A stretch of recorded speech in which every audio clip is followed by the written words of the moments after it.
Tonight is Wednesday, the 13th of November. This is Management 3025. Once again, a standing room only crowd.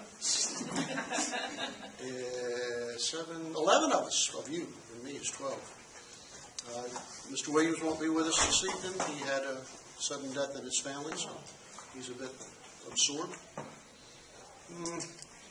We were just chatting about the writing assignments, and we have not asked for those. We will ask for those. When we do ask for those, you'll have 24 hours to submit them. So as long as you got them sitting there in a folder ready to go, no problem. If you have to do them within about 24 hours, life will be interesting.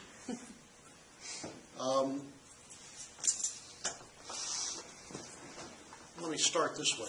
I had a meeting today with another person who I am lining up to help instruct this class. And as you have seen, instruction for this class, for the most part, is grading your papers and providing you feedback. I think she will be coming on board next term, and I'm optimistic that we'll have 3 of us team teaching the class, and you'll be able to chat with any of us you want to about anything. In my discussion with her, I told her that for me, this class, first of all, this whole program, is the culmination of my 30-some-odd years of teaching here. I have seen the need for this bachelor's degree program in a business or administrative field since the day I started teaching here.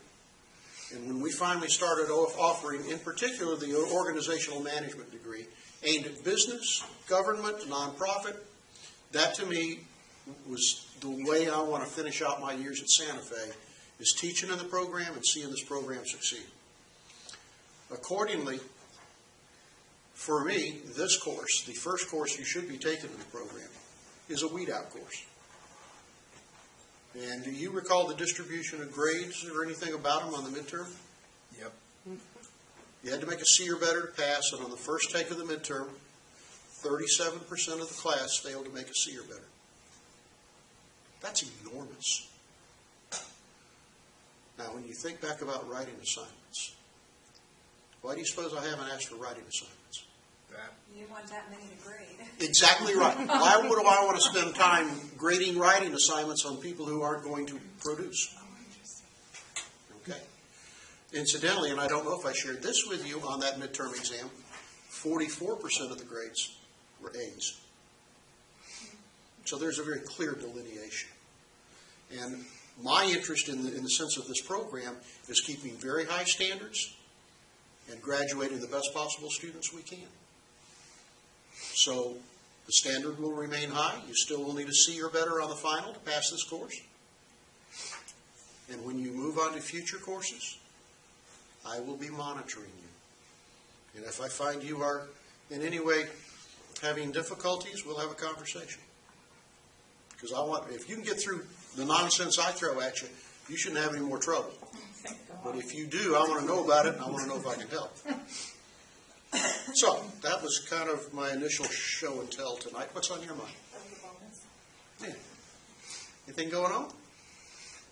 Another class. I'm sorry? Another class I'm struggling with at the moment. What kind? I'm actually not struggling with it at all as far as understanding it. It's the accounting class. Mm-hmm. Takes a lot of time? Yeah, it does take a lot of time, and that's not what I'm struggling with. I'm struggling with the fact that I missed a deadline. Is there a reason you missed the deadline? In the class, I thought I heard that we were going to be, I remember us going over the project, and I thought I heard that we would be emailed about the project at some point. And then today I was going through and setting up my weekly schedule. This is what I need to work on. This is what I need to work on. And I was like, I need to look up the project and get more information about it. And I started to email the professor, and I said, wait, let me dig through a little more so I can give some information to him and show that I looked it up first. And that's when I found a file that said this was due October 1st, and you can't do the second part if you don't do the first part, and the second part's due at November 22nd. And it's worth 15% of your grade. And I had a 99 on the midterm. I've got about a 98 average on all the quizzes, and so I can maybe get like an 83 or 84 overall in the class while even doing it. But I was just floored when I saw that, and I was like, how did I miss this? Did you try talking to him? I haven't. I just saw it. So I'm planning on going and talking to them, but I don't think there's anything to do. Is that accounting class time consuming? Yeah, it's very time consuming. Very time ACG 3024. That's pretty much what I've heard. That's what I have this next. Good. How is it related to time consuming compared to this, with the amount of reading and the amount of... There's a whole lot of really technical learning to be done. Yes. You have to, if you don't get it immediately and quickly, then you're going to spend a lot of time. I've had like 4 accounting classes so far, and so it doesn't take me as much time as I imagine it might take other people. But if it's something that you're not really familiar with accounting, you're going to spend a lot of time learning. You want to set a lot of time aside. Yeah. I have to hire a tutor. I mean, I'm not getting through it, and I'm doing phenomenal in this class. So it's all online. Is it a case of learning debits and credits and how to journalize entries? That's the beginning It's half a very small is, amount of it. yeah. Or what's the rest of it like? What other kind of stuff? It goes into managerial in the second half, which is costing, what it costs to make a product. So you have to break out all the components of that. Very detailed calculations, not high math, but you've got to keep it organized and know what you're doing. And the beginning half is all financial statements, learning the balance sheets, income statements. Ratios? Yes. Good, okay. But the second half, I'm struggling. If you struggle with algebra, the second half is going to be very difficult. There's algebra in the second part. I don't understand what it says non-financial accounting. But accounting is math. It's really accounting for managers, meaning it's not a pure accounting theory, it's the application of how you do it. But what he had to do, he had to take financial accounting, which we normally teach as either 2021 or more normally 2 separate courses, and then managerial accounting, 2071, put all of that into one package and teach it to people who have had no accounting at all before. So I don't know how you do that. Well, there was a prerequisite. Yes. That's right. There now is there accounting 1 as a prerequisite, which should make it a whole lot easier. Let me. He doesn't use. Kind of email. leading me into my next topic this evening that I wanted to chat about. First of all, do you think it's smart to get with 5 or 6 or 8 people together and say, let's go through this course together? Yes. I'm going to look into that event. I think you absolutely got to. To see who's. But here's the thing. When you form a little study group like that, what usually happens? One of you is going to catch that, and then all of you will. True. What else is going to happen? 3 people are going to do all the work. 3 people are going to do all the work, while the other 5 are what we call free riders. But you know what? I have to tell you, the group that we have in this class that we put together, that is not the case. We have got an amazing group of people in our study group. And we have 6 people. 6? Okay. All done Good. what we were set out to do. I am in communication with 1 or 2 people in another study group who are very, very unhappy with 1 or 2 of their members whose work is substandard. And I wanted to chat about that just for a minute tonight. Jim, you got something to say, or are you just resting your arm? Okay. This is like an auction, man. If you move it, you talk. Probably less than substandard on the ones that don't participate in the group. It's just nothing. Well, Absolutely. I We mean, put a the group group together, that- and we didn't hear from half of the group. Well, in this case, they divided up the answers, and 1 or 2 people are turning in answers without references, which means somebody else has got to go back and look the damn stuff up. But we, Now, see, Jim, you would know how to fix this. Yeah, I was just going to say. But we're going to see if we can figure out a little gentler way to do that. I have a suggestion I think the for, I guess, not this semester's almost over, whatever, but future study groups, if there's going to be something where you have 89 questions and you have 20 people in your group and you're going to divvy them up, don't give them the entire, from the minute the questions are out until the day before the midterm or final to do the questions. Everybody's used to due dates, so let's tell everybody, hey, we've got 2 weeks. Get them done. After 2 weeks, you're out of the group, because it's not fair that the day before the midterm, they get to open up the doc. Everybody's answered all the questions. They get to write it all down and study. I think that there should just be a due date thrown on it. And schedule it early. Yes. Schedule it early, and then I think you said one of the most important things along the way. Be prepared to fire them, because that's exactly a firing process. And tell them up front. And that's where I want to start. Jeremy, you go first. I was just going to ask, is it unreasonable of me to think that the best method would be for everyone to do the questions on their own and then get together and study them together? I think that's inefficient, personally. Right. Yeah. Okay? If Definitely I've got efficient, 3 or 4 people I trust, there's no sense in killing ourselves. But I think the first thing you've got to do is sit down as a group and say, these are the rules and the ethics we're going to follow. I want everybody to agree with it, and if you've got 8 people, find at least 3 of you who can trust each other. So when one person is getting slack, you can go to them as a group, not one-on-one, just as a group, and say, look, you're not turning stuff in, you're not keeping up, we'd like you to leave the group. See, it's the group that I'm in. I think it would be difficult. It's all online. It's all virtual. I mean, like, Well, I don't you even can know what half these people look like. Yeah, but you still have deadlines if the work is Yes, in, that- if they're prompt in But their I also responses. look at it as some help Because is we're better than probably no in the help. same one, I so we disagree. get the emails all the time. See, One of the people who did not do well on the final came in and spent 45 minutes with me complaining that the problem was the people in her study group gave her bad answers. Throw under the bus was the phrase I heard. you know, I went back and checked the study group. There were 8 of them. 7 of them passed. Most of them made A's. So that was a flaky, but you are dependent upon one another. But you can't just blindly be dependent. You have to. Well, make sure. you- But, gotta so how do verify you it. set up a system to verify it? You assign every question to at least 2 people, right? You provide the reference. And another thing that I did with it, because we did have the 2 people, is that I didn't just blindly study the multiple choice, like, oh, they got it, let's do this. There's page numbers there, Right. so you I check looked it them and all make up. sure, you know. You know, I had to read around it too because of the threat that there was going to be. That Yeah. was exactly Have to my goal. expand I upon. win. Yeah. Yeah. Yeah, I mean, I went through, I highlighted every single question, I made sure I read around it to understand the principles that were involved, so that. Sometimes 2 answers could have been right, and That's right. There were some sometimes close calls there, Jim. you know, one of the things to consider is if you shouldn't have to really. I understand spot checking people's work, but if you're having to go back and check every question that people give you, you probably didn't benefit by being in a group. My thing is that what we did was we gave the page number where we found it. Yes. If you read that answer I found that very- and you check it, huh? I found that very helpful Oh, in yeah. a way, because you have to read the whole thing about it, because one of the questions was named 3 out of the 7, what was that? I don't know. Hell, I just. I don't know. But that was a question on the group, and if you would have looked at the But even answer, on the knew the project, page we gave number, the and page read the whole number. area of the chapter. And then you could go back through, if you read one and you were like, that's not the answer. I wouldn't have guessed that was the answer. And you want to check it, you can check that page and spot check through it. But as far as checking every answer, that's just horribly inefficient.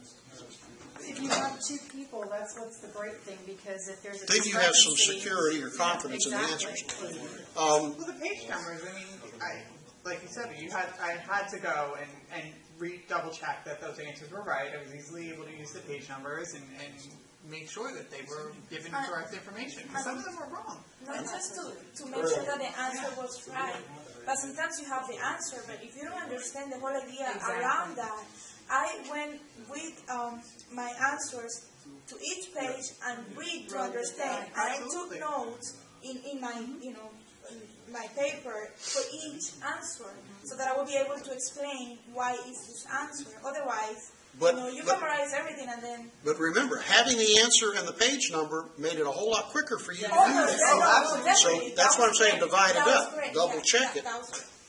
Yeah. Okay.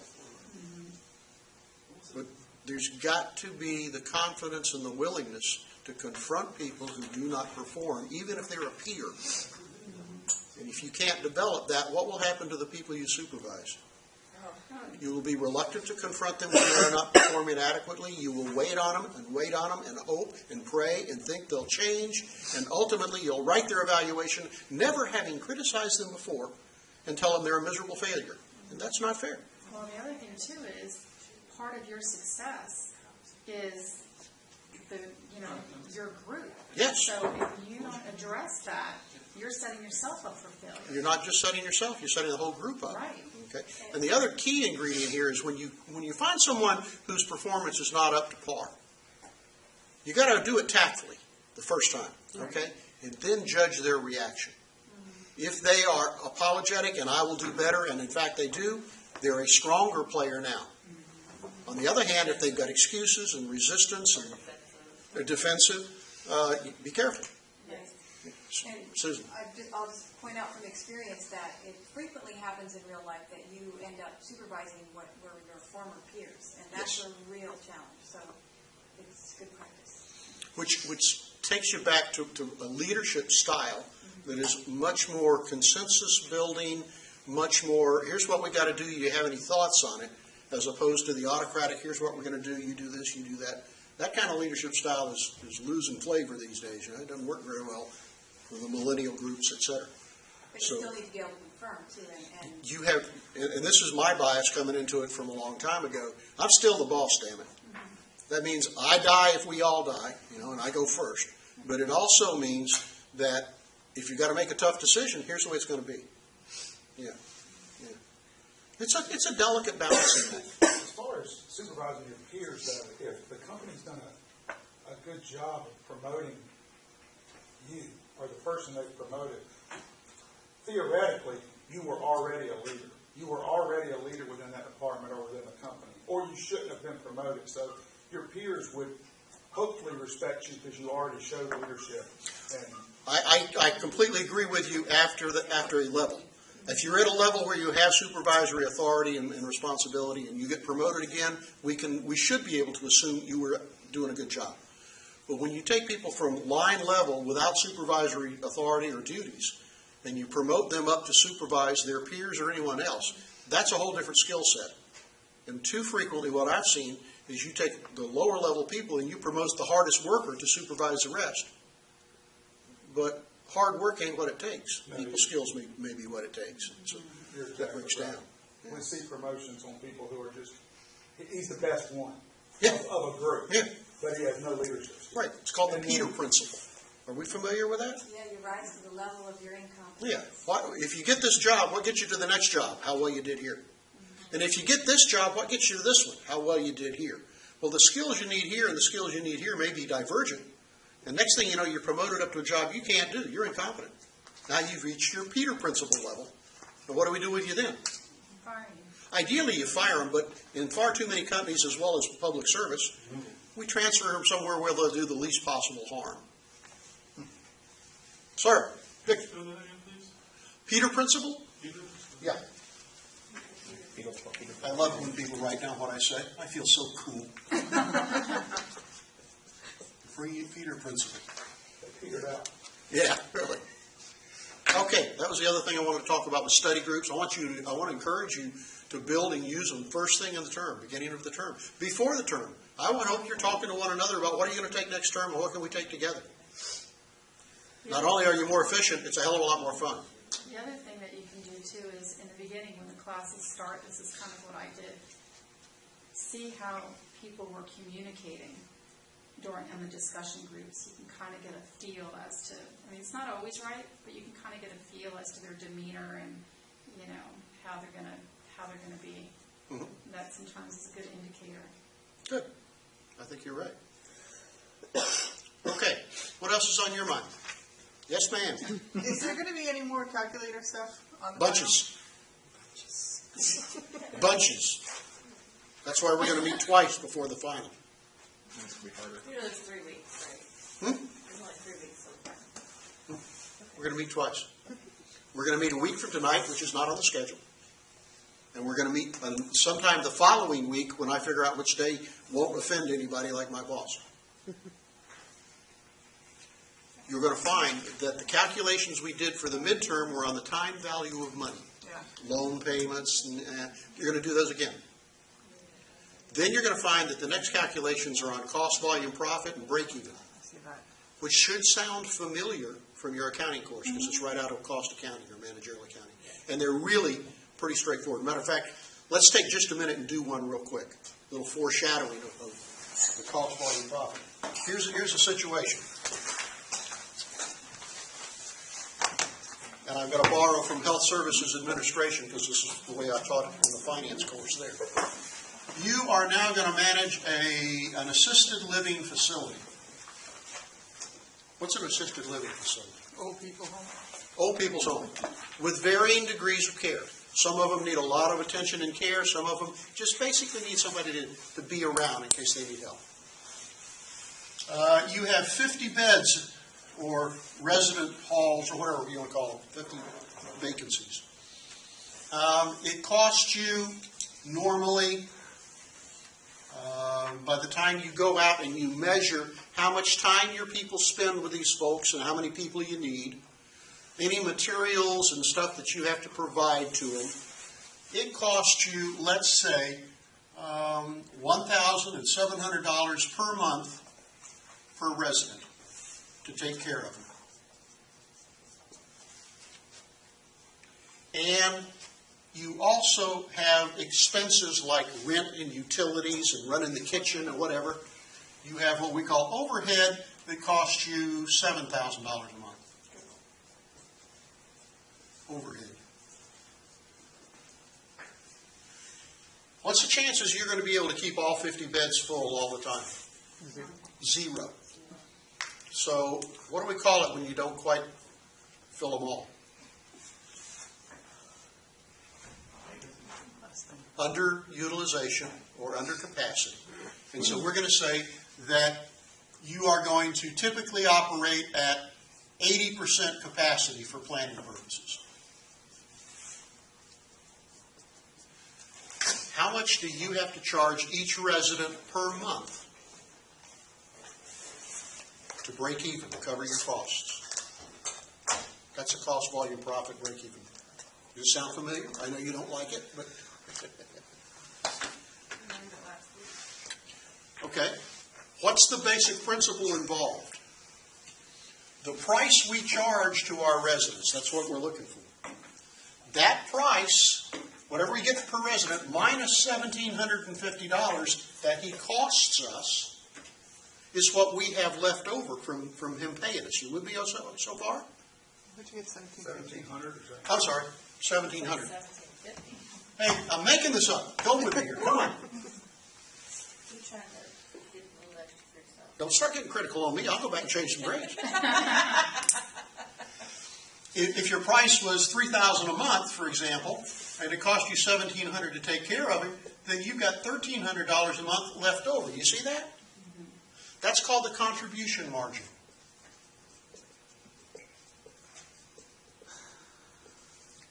And in the terminology you use probably in the accounting class, the $1,700 per resident is your variable cost, and the $7,000 a month, which doesn't change, is your fixed cost. So price minus variable cost is your contribution margin. And your break-even is when your fixed costs are divided by your contribution margin. I'm going a little bit different route here, okay? But think of it this way. I've got to raise $7,000 a month. And for each resident, I'm going to get price minus $1,700 to help pay for that. And how many residents am I going to have?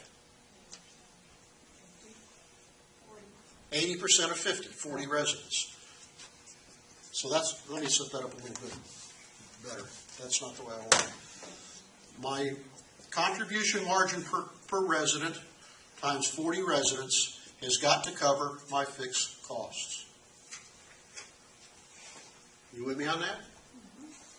And what I'm hoping you'll get is not formulas, but logic. See the logic. The resident gives me $3,000. I pay $1,700 to keep him going. I got $1,300 left to do what with? To pay the fixed costs. Okay? So, I don't know what P is. That's what we're solving here. So 40 times P minus 68,000. Does that seem right? Yes, yes. Equals 7,000. Yeah. So 40P is equal to 75,000. And so P is equal to G. 1, 8, 750. So I got some really squirrely numbers here, but was that right? Anybody Yeah. check my math? Yeah. What does this tell you? It's in there. This sounds way off. I'm trying to think what I'm Yeah, doing the wrong. 40 and 75. 40 and 75. Your comma said it should be 1875. It should be Oh, that's right. Not 40, 4, but 40. Oh, it's 1,875. 1,875. Good. 18, there we go. 1,875. That doesn't seem right either. That would leave me 175 times 40. 20 carry 2. 30 carry 3. Yep, that's right. If I charge my residents $1,875, and out of that I have to pay $1,700 to take care of them, what's my contribution margin per patient, per resident? $175.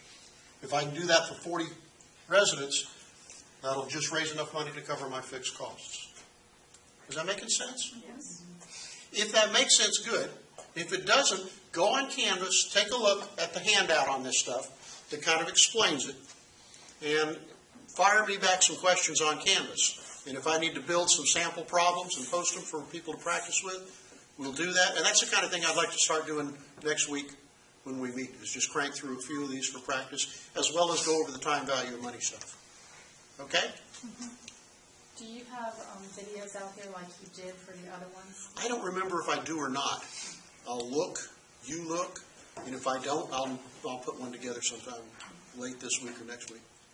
Won't take much. Yeah, that was very helpful. That was very helpful. The videos on the calculations? Yeah, you Good, glad to hear it. stop it and then Yeah. go back. Yeah, that's made all the difference in my economics classes. I don't have to keep explaining the same stuff again and again. I just say, watch a video. Did you teach economics over the summer? Yeah. Online. Lots of videos. Sir? When you say Angel, do you mean Canvas? Yeah. Yeah. This is my first semester. So when I read the word Angel, I think we're meaning Canvas. Yeah, but always. I just want to make sure. Yeah. Okay. Hey, look, I'm a senior citizen. I just got to make sure that I'm not looking at, I want to know that I'm, I saw that too, and I was like, oh, it's all Canvas. that's what I thought, but I wanted to add. Can I erase this? Oh, is there somewhere I'm not looking at something? You just switched. No, we'll tell you the answer to that after the term's over, Joe. That's right. Do you have a preference from the user end between Angel and Canvas? Personally, now I am beginning to really enjoy Canvas, and let me explain to you why. I've been grading the network competencies, that you turned in. What was that, number 3? Yes. What I do on Angel is I call up your competency number 3. Canvas or Angel. Canvas. It's the same thing. Well, you were comparing the two, so It's on Canvas. On Canvas, I call up your competency 3. I also call up competency 2, your academic plan. I call up your writing assignment number 1, your biographical sketch. And I call up eStats so I can look at your transcript. And then I start reading your paper. And as I get a thought, well, what did they say in the beginning? Oh, that's what they were going to, okay. And then I read a little more, and, oh, that's interesting. I wonder how that blends with the academic plan. I wonder, how's their grades?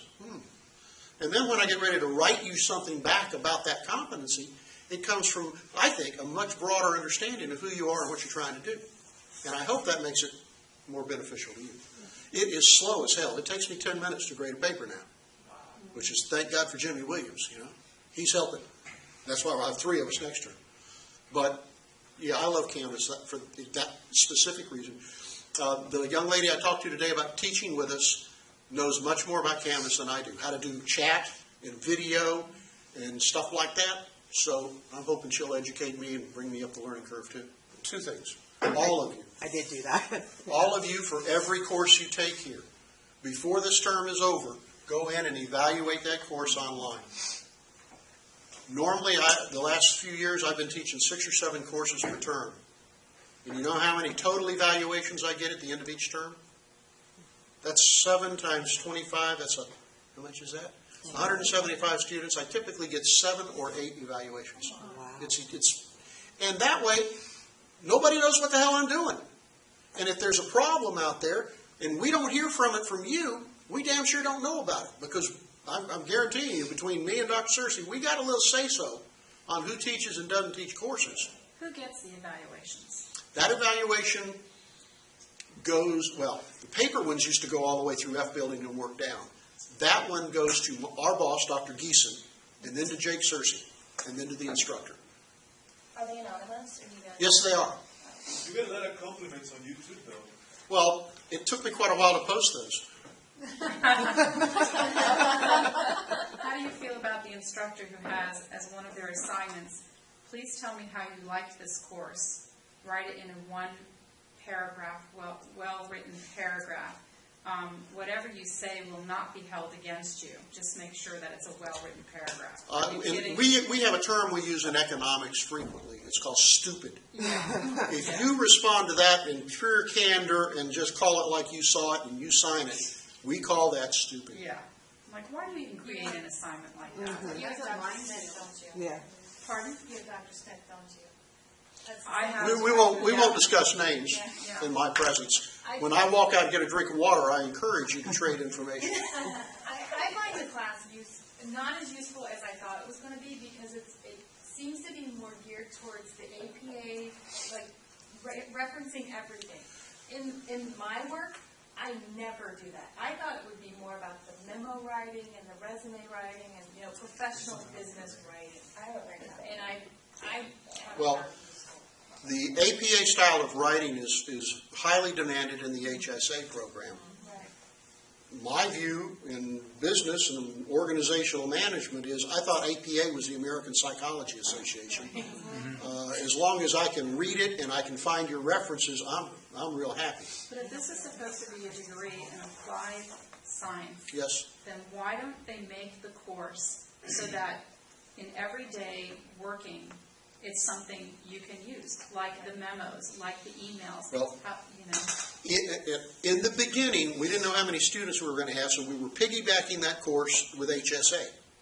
And we have continued to do that, but we have talked about, and you are much reinforcing the point, we need a separate writing course for the OM program for exactly that reason. And I know for many of you, you're kind of saying, well, what the hell good does that do me? And the answer is none.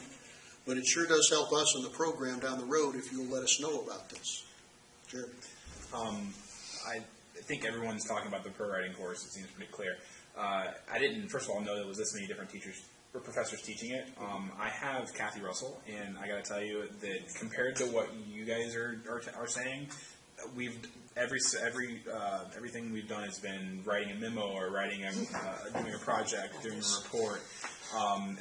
Sending something back to a company about an area that I inspected and then going out and actually doing a field inspection. Her class is very regimented and she expects a lot from you. So if anyone that hasn't taken pro writing yet, Kathy Russell's a great professor, but she expects a lot from you. So if you go in there and you're expecting to be expected a lot of, then you'll do well. If you go in there and you're expecting to goof off, you're not.